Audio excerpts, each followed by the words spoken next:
The samurai. Some of the most feared and revered warriors of all time.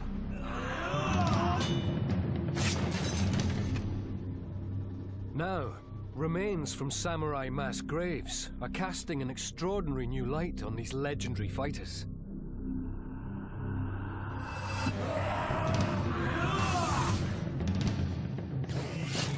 Imagine what it must have been like if you're fighting with these. Men were being cut down among the smoke and the flames. The arrows probably penetrated into the brain matter, so that's a lethal injury.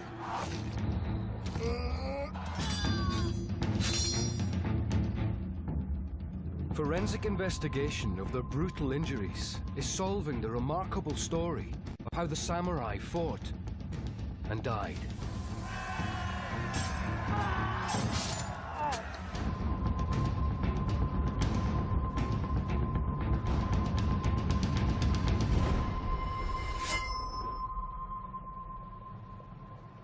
"48 kilometers south of Tokyo lies the coastal town of Kamakura. Here, 15 years ago, bulldozers digging the foundations for a car park make an astonishing discovery.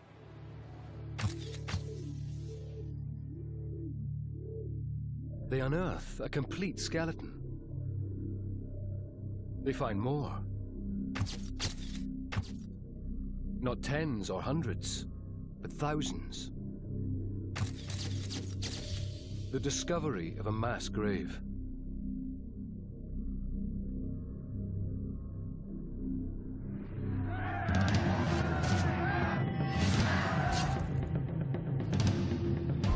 It looks like the site of a great battle or massacre. Scientists at St. Mariana University School of Medicine near Tokyo examine skeletons from the mass graves. 体数としてはもう3000体以上で、でもすごい傷を負ってる人骨はいくつか出てます。Mick Wazocki, a world expert on battle-scarred skeletons, joins the investigation. The big questions: what happened to these bones, and why?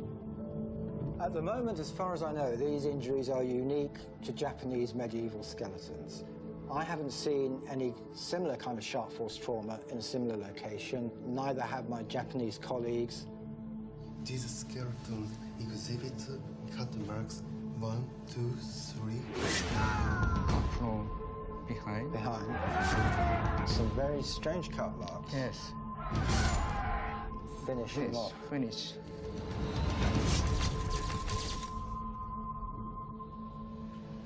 This is consistent with the features of cut marks by Japanese sword.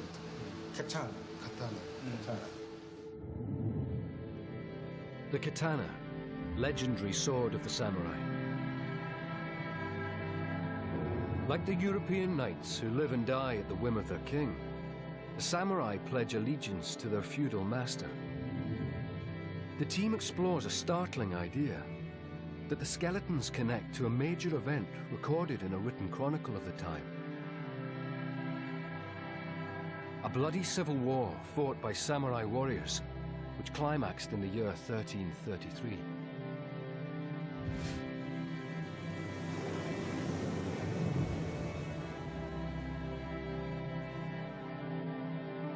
On one side, based in Kamakura, the shogunate, a military dictatorship headed by the Hojo family.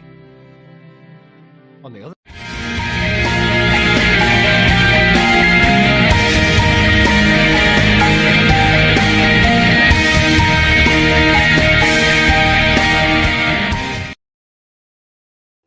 National Geographic Channel presents A Planet in Motion. side, based in Kyoto, Emperor Go-Daigo, a man hell-bent on destroying the Hojo dictatorship and restoring imperial power to the nation. Since the time of the first shogun of Japan, the military dictator, the emperors had been relegated to being mere figureheads. They were effectively religious figures, but had no real power. Emperor Go-Daigo changed all that. He was young, he was vigorous, he was brave, he was well trained in the martial arts. He wanted to rule Japan as his ancestors had done. In the year 1333, these two rival powers clash with the utmost brutality.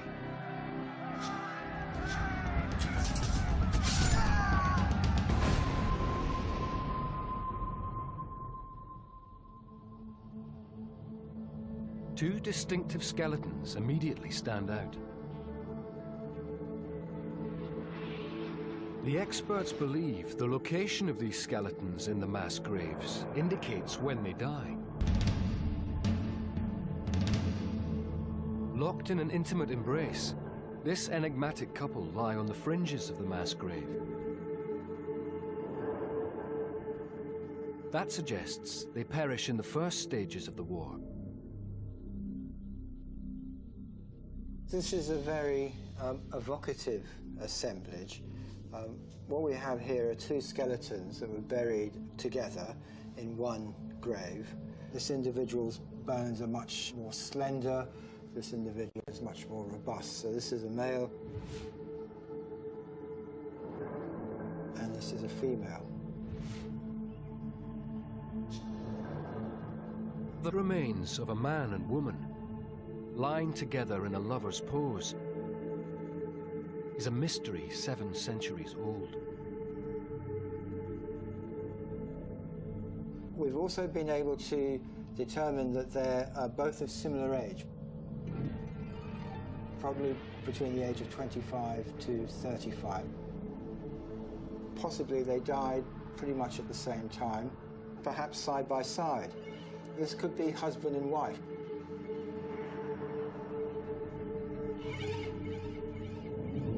The wound marks on both skeletons match the unique style of a samurai sword fight. Samurai duels involve a ceremony of precise strikes that one by one bring an opponent to his knees. This individual's body has got very, very nasty and vicious injuries. Tension between the Hojo military dictatorship and the emperor escalates to all-out civil war.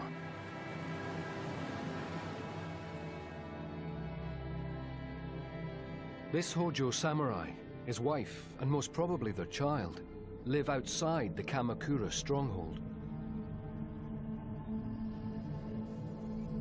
Without the protection of the city's walls, they're exposed to attack. Historian Tom Conlon uncovers contemporary illustrations that show the threat they face. This image shows a night attack, and I think what's remarkable about this is because you see a depiction of a very intense encounter forcibly entering the house and attacking his family.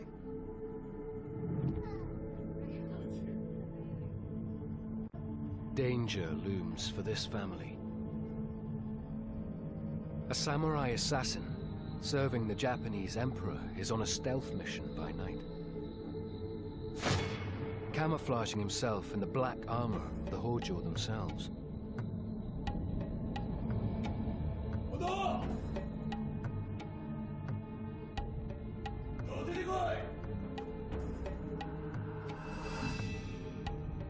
We know that they didn't die in an accident because they have some very, very nasty and vicious injuries, particularly the male.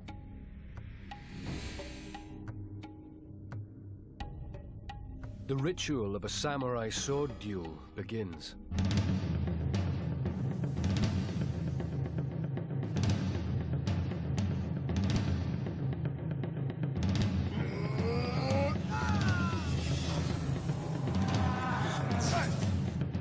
It's a very stylized, ritualized type of fighting, and very brutal as well.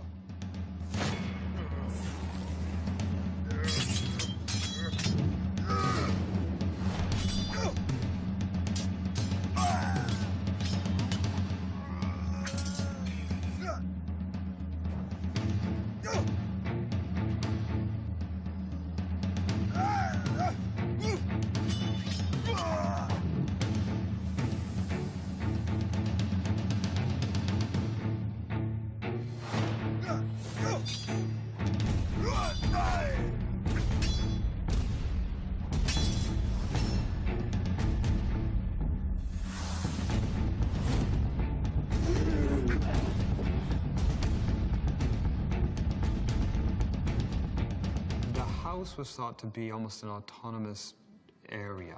The idea of protecting the house, I think, was a central thing to protecting these lands, so it had to be defended at all costs.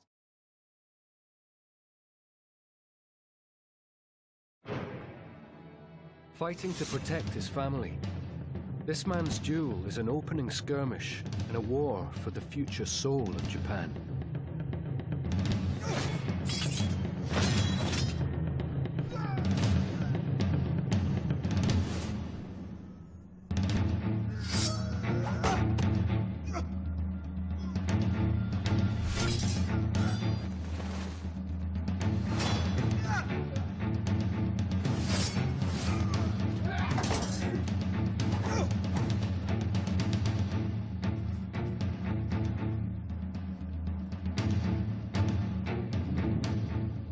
The Hojo samurai suffers his first wound, a katana blow to his left arm.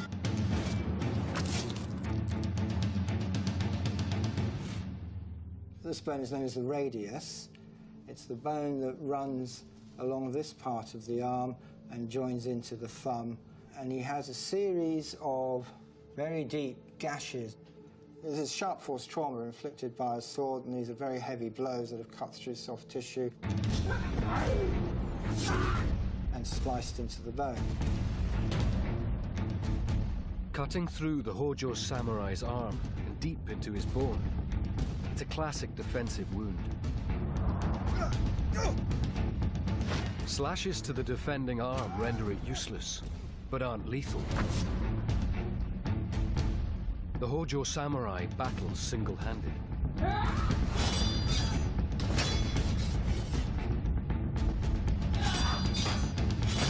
His opponent weakened. The Emperor's samurai targets the head.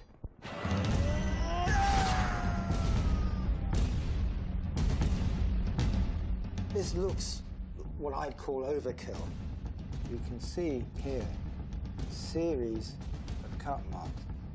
He's had a number of blows to the top of the head, which again was part of the fighting style. It was quite common to rain blows onto the head. Again, none of these are going to be killing blows. They're going to cause a lot. They're causing a lot of damage. There's little bits of bone flying out as you're being struck. You know, you can be pretty concussed. Blood is going to be pouring down, but that's not necessarily going to be lethal.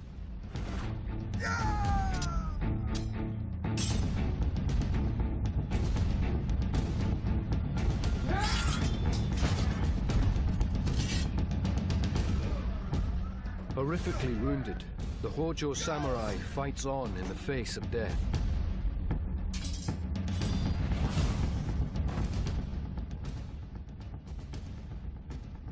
Forensic archaeologist Mick Wazocki focuses on the blows that end the samurai lord's life.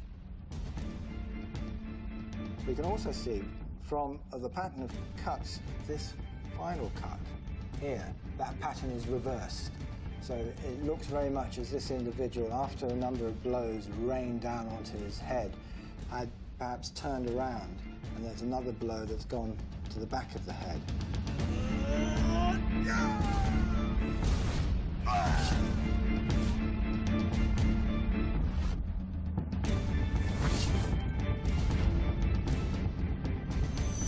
These kind of blows can slice through the skull and into the brain tissue.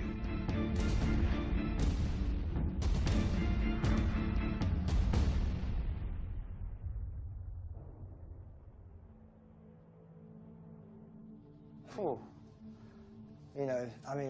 war is pretty brutal, isn't it, at the best of times? But imagine what it must have been like if you're fighting with these.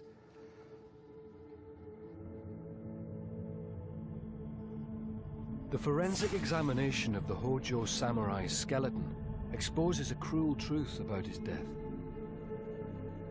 There's very little ante-mortem trauma. We would expect, if these were hardened soldiers who were paid to fight and fight and fight again, that many of them would have been through a number of battles, they would have had injuries which would have healed. So this looks much more like these were perhaps quite ordinary people who were then called to fight in a very desperate situation. Like many samurai swearing allegiance to their lord, the fallen Hojo is a highly skilled swordsman, but not a professional soldier. All the evidence suggests this fatal fight is his first experience of combat. Samurai duels are stylized and mutually respectful affairs. At the very heart of samurai fighting culture, the katana sword. We would always bow, and you draw the sword. The sword was the soul of the samurai. It would be treated with the utmost respect. The duels are elaborate, with skilled adversaries sizing each other up, looking for gaps in the other's armor and technique.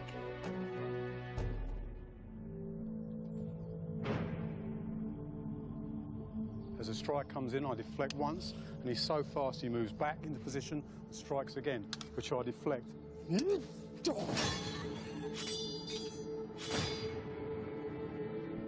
As the strikes were deflected, I'd use the back of the blade, the soft part of the blade, and keep the hard edge pure and sharp. I'll drop down and give him a target. And as I give him a target, I'll move forward there, take his arm. The Japanese sword was designed on that curve, so whatever it touches, it would cut through the flesh, through the sinew, through the bone. And then I'll be in a nice position to take his head. Stylized samurai swordplay remains unchanged in Japanese tradition to this day.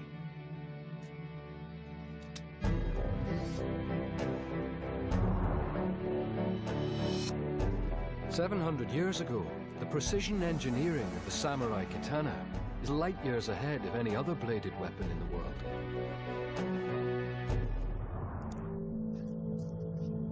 Forensic archaeologist Dr. Jason Lewis compares it with the broadsword of the knights of medieval England.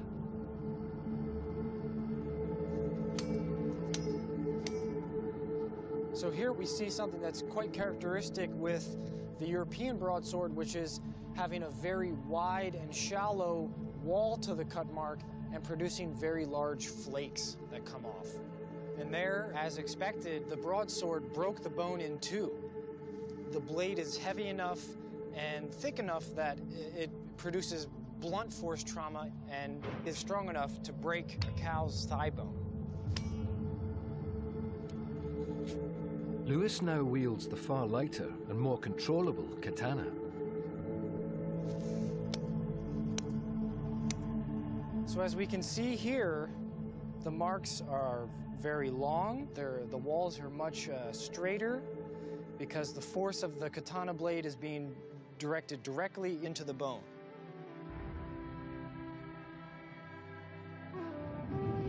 Though more subtle, the wounds are just as lethal, producing sharp force trauma. The katana is a precision killer so light that it can be wielded by a child. In 14th century Japan, samurai are trained from the age of 3. They're taught there's something special about their sword. It's an extension of the soul. 刀の中に神様の霊が宿って、それで自分の身を守ってくれる。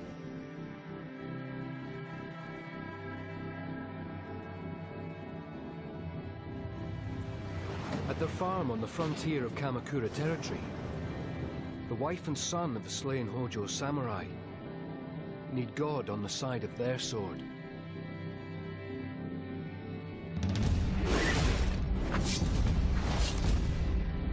The Emperor's samurai remains hell-bent on destruction. It's now kill or be killed for the widow.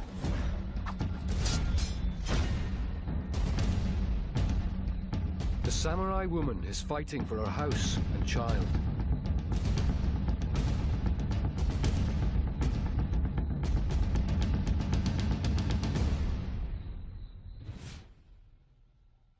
The female individual has had 2 blows to her head as well. perhaps this woman was also fighting to defend her husband or defend the family or the homestead. Terrible injuries to the widow's skeleton reveal she too duels with the Emperor's assassin. Proof of a brutal equality of the sexes in medieval Japan. Women must fight. One of the great untold stories of Japanese history is the involvement in war of women. There aren't that many references, but the ones that are indicate that when the chips were down, the samurai women would fight every bit as bravely as men. There was not the gender distinction that women were thought to be as civilians or non-combatants. If you were part of this warrior family, I believe that both men and women were in some ways almost equals. They may not have been motivated in the same way by the loyalty to the clan or to the shogun, but they were defending their homes. And all women in Japan of the samurai class were trained in the use of weapons just in case. With her husband dead, the samurai woman takes up the fight.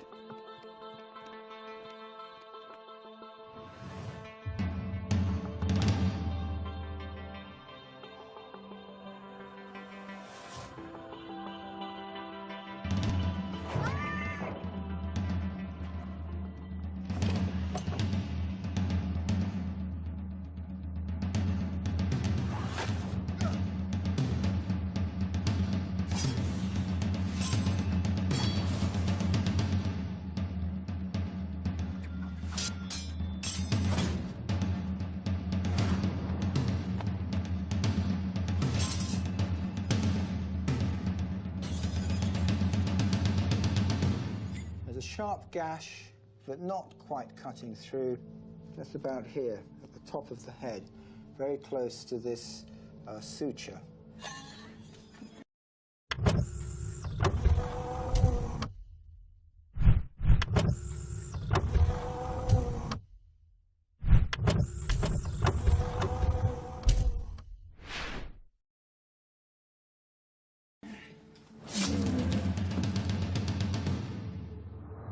Another very deep gash here on the occipital bone. There's no healing at all, so we know that these blows happened very shortly before they died. So there's every intent to destroy these people.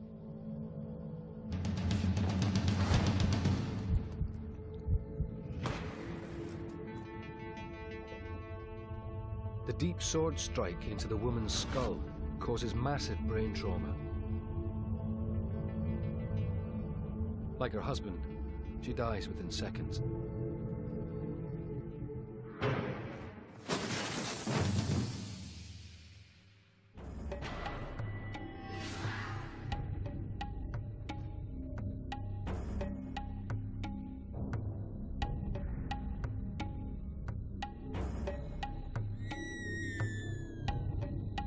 The death of this family, and others like them, marks the beginning of a bloody war.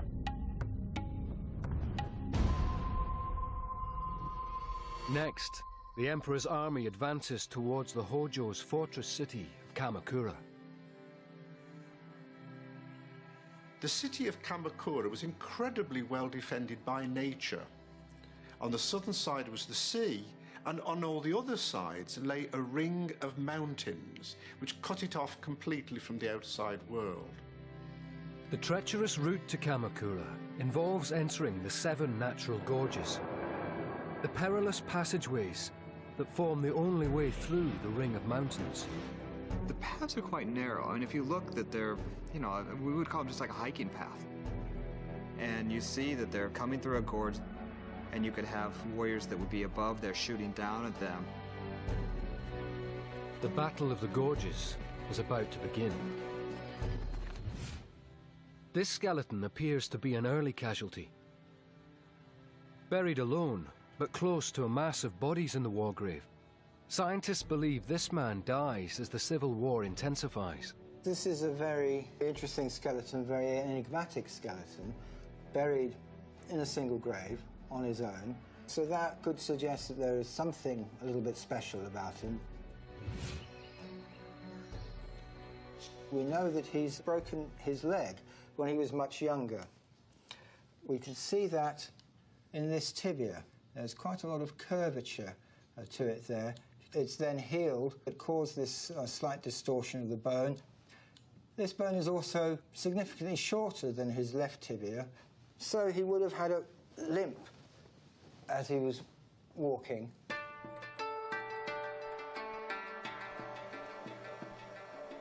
His lameness offers a surprising clue to this man's identity. Extraordinarily, he may be a monk. Many of the people who were monks because they had some kind of minor disability. Therefore, they couldn't do other kind of work, and therefore they became monks.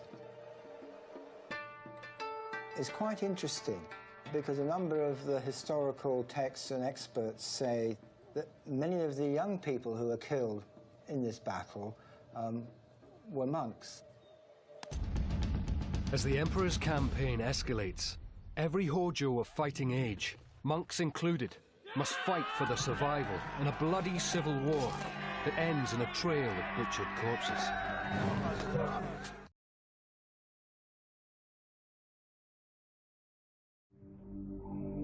Scientists examine a skeleton that suggests samurai monks are caught up in the heat of battle.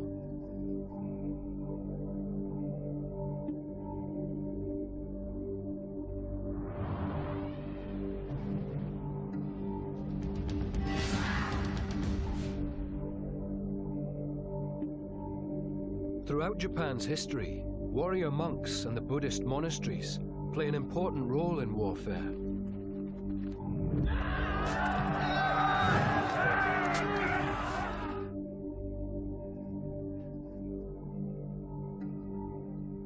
The written histories of the time refer to monks casting battle spells. What's very interesting is there's the mindset of the time, which was that what causes victory in battle in a lot of ways was certain kinds of spells or maledictions or curses or whatever were thought to be very instrumental. They would call down the wrath of the gods upon their enemies to bring them defeat, and that may well have produced some effect on the imperial powers, who were frightened that they were taking on these strange demonic spiritual powers in addition to men who were armed with swords and spears. The first crucial military act would be, in a lot of ways, to start having these curses, and they'd be performed for weeks.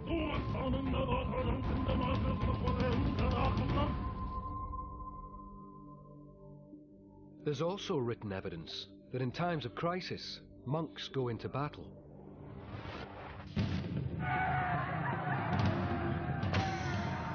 In 1333, there's one temple in particular where they dispatched a force of monks to actually fight. They were the ones that were enacting this original curse, as it were. In the critical Battle of the Gorges, the Hojo need every man who can fight, monks included. The battle is fought not just with samurai swords. The uneven terrain is ideal for ambush from above, with Hojo samurai firing arrows at the Emperor's encroaching forces.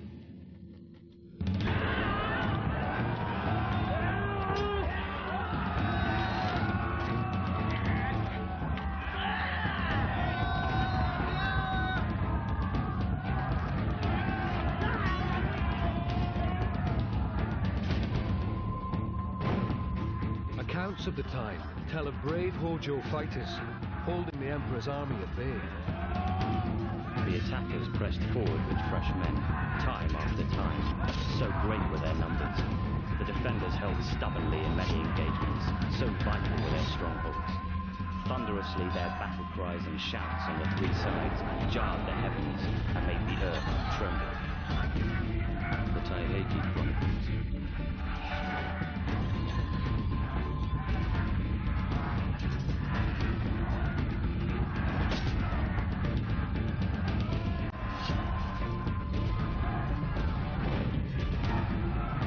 Pressing home their advantage, The Hojo warriors leave themselves vulnerable to attack from the Emperor's own archers. The forensics on the monk are inconclusive. They don't reveal how he died. But frenzied fighting in the narrow gorges sees archery being used with devastating effect. A well-preserved skull from the mass grave reveals just how lethal the arrows are. This is really fascinating. This is what I would call a classic projectile injury.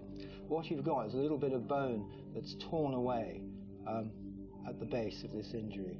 And there's a sort of V-shaped notch which looks very much like it corresponds to the edge of an arrow as it's gone in. I take this arrow, you can see where this leading edge will just come in.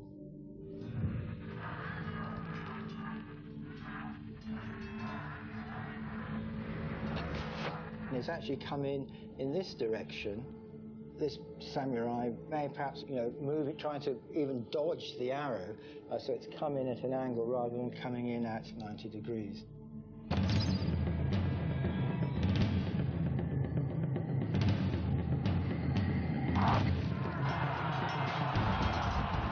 And it's hit with a lot of impact, a lot of velocity. It's gone straight through the bone, and the arrow has probably penetrated into the brain matter, so that's a lethal injury. He's not going to get up and walk away after he's had that. The arrow penetrates the skull, causing a fatal brain hemorrhage. He dies instantly.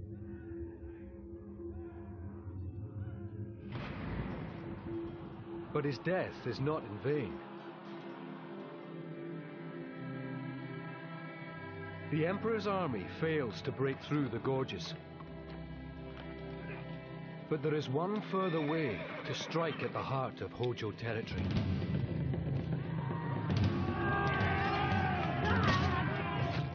In the battle for Kamakura, the Emperor's samurai have one final and potentially devastating card to play. Playing it results in a massed pile of bodies on Kamakura Beach. One skeleton attracts particular attention. This skull has got two injuries. There's a very deep gash running along the top of his head.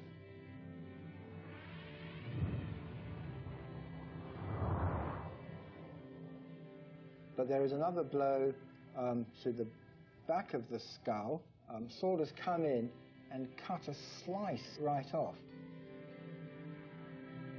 The unusual shape of the gash along the top of the head indicates the blow came from above. Yet the sharp trauma matches a katana sword.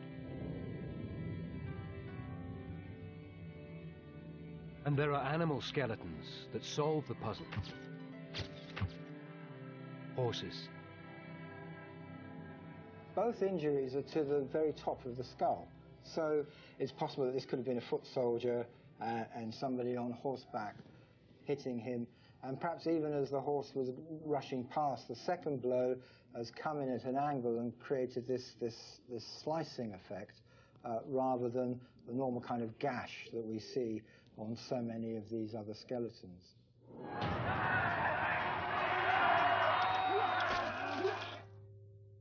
The injury to the top of his skull has all the characteristics of a samurai katana blade cut. It's got the length that's consistent with the length of the blade, coming in at an angle there.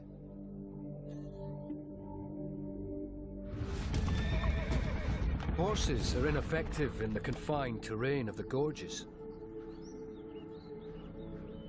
But in the final phase of the Civil War, a chance of nature allows the Emperor to unleash his powerful samurai cavalry on a weakened Hojo army. In the year 1333, the Kamakura coast has an exceptionally low tide.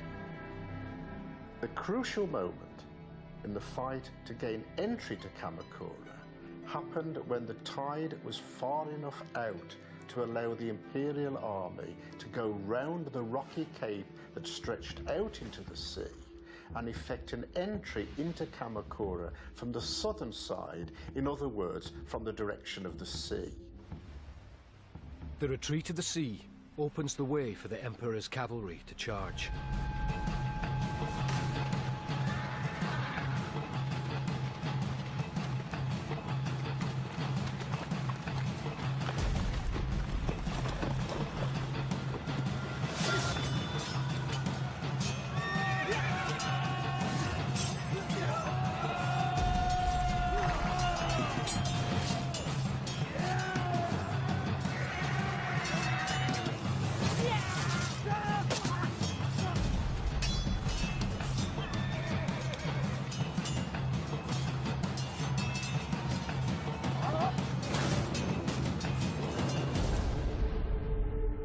The sheer number of Hojo war dead confirms the battle turns into a massacre. The mass grave shows a horrifying range of wounds. An injury on one body suggests a particularly savage blow that probably kills a fallen Hojo. This is the left hip bone. There's a cut mark here. If we go over to the skeleton here, I can show you what I mean. So the cut marks are right inside here. We can see that the angle is actually coming in from above. So it seems likely that he was lying on the ground and somebody was going past and just making sure that they were dead. The katana blade, thrust through the abdomen, strikes the hip bone, causing massive internal hemorrhaging. This Hojo samurai bleeds to death in minutes. It may well be some kind of coup de grace, which was routinely given to injured warriors as they were on the ground.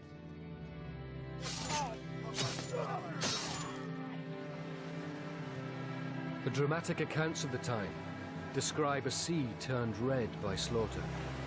Assuredly was this a battle to decide great things, one such as would make it known generation to come whether those who contended were brave or cowardly. The Taiheki Chronicles. More skeletons from another mass grave reveal how brutal the final slaughter becomes.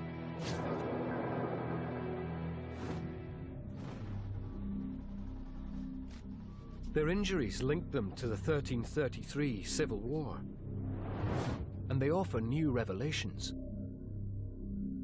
Two in particular arouse the curiosity of the forensic scientists. The largest mass of bodies from the slaughter on the beach includes broken bones and heads. Yet two skulls sit alone, and their cut marks are unusual. Both of them were decapitated with blows to the back of the neck.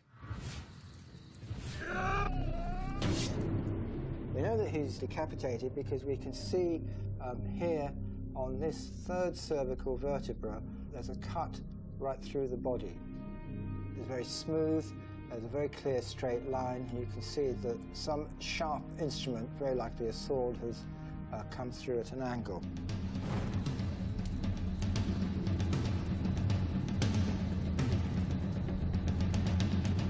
If you're going to decapitate somebody, you really want to catch the third or the fourth cervical vertebra. To catch the first or the second, you're going to hit the back of the skull, and you may also catch part of the jaw as you go through.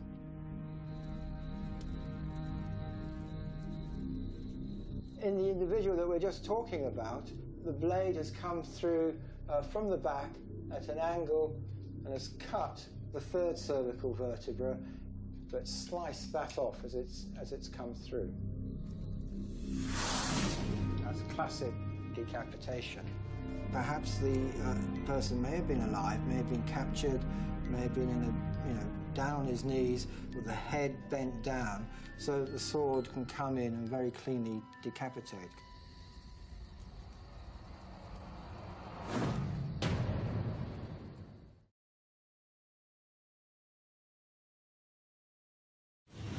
The victorious imperial samurai take the heads of fallen Hojo as trophies.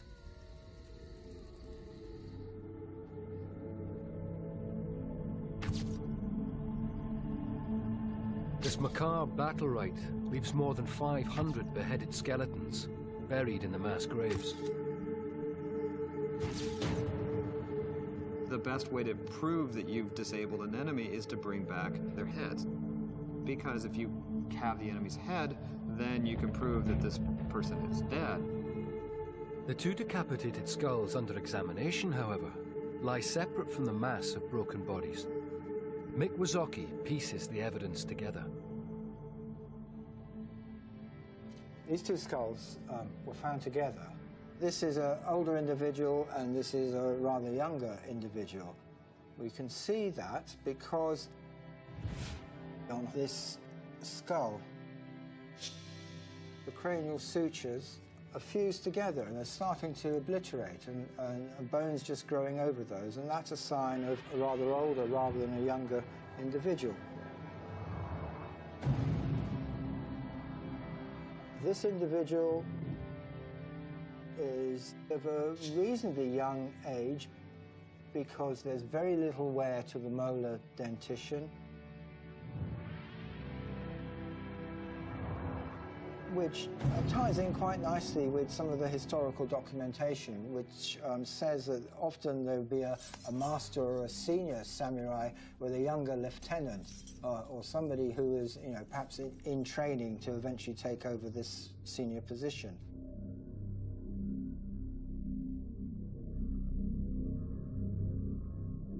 The condition of their skulls offers the next vital clue to their identities. It's been written that because people got credit for bringing in trophy skulls, that sometimes they would get skulls of people who weren't particularly prominent, and then they'd mutilate the face so you wouldn't be able to recognize it. But there's no sense of mutilation here, so these may actually be very famous samurai.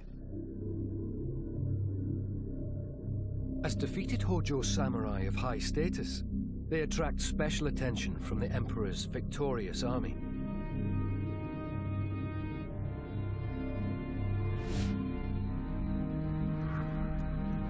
On their knees, these two distinguished Hojo face a ceremonial execution.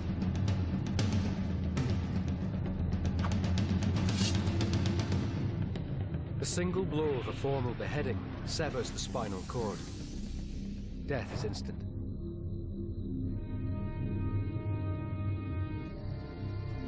The skulls of high-ranking Hojo samurai, formally executed, is evidence of an unusual battle rite observed in medieval Japan. There's one other tradition that's not generally known. Because of a very well-developed Japanese religious belief, certainly among the most high-ranking samurai, it was expected that the head would be returned to the family of the man who had been killed. The execution of Hojo samurai leaders marks the end of the Battle of Kamakura Beach. The city now lies at the mercy of the victorious Imperial Army, and the Emperor's retribution is ruthless. The Battle of Kamakura ended in a bloody, burning inferno.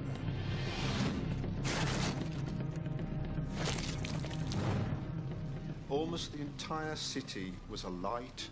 Fighting was going on everywhere. Men were being cut down among the smoke and the flames. Those Hojo not slain in battle or massacred in the pillaging of the city flee to the hills. So, at the end of the Battle of Kamakura, the Hojo family withdrew to the mountains round the edge of Kamakura and there committed the largest act of mass suicide in Japanese history. As Kamakura burns, hundreds of Hojo embrace the samurai code and take the only honorable way out.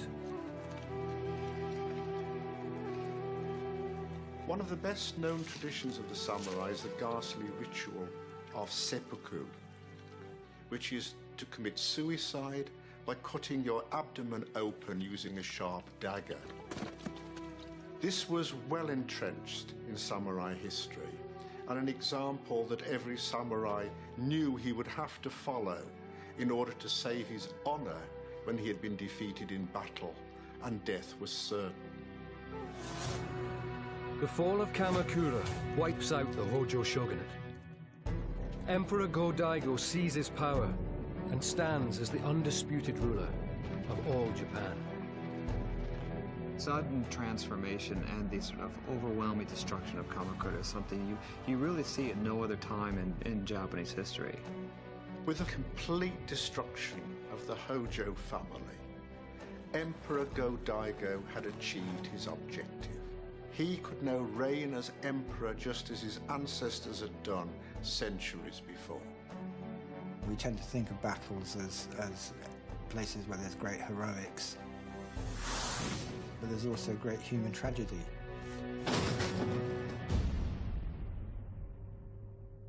All these types of injuries to ancient skeletons, it just reminds us what a very brutal and savage place the world used to be.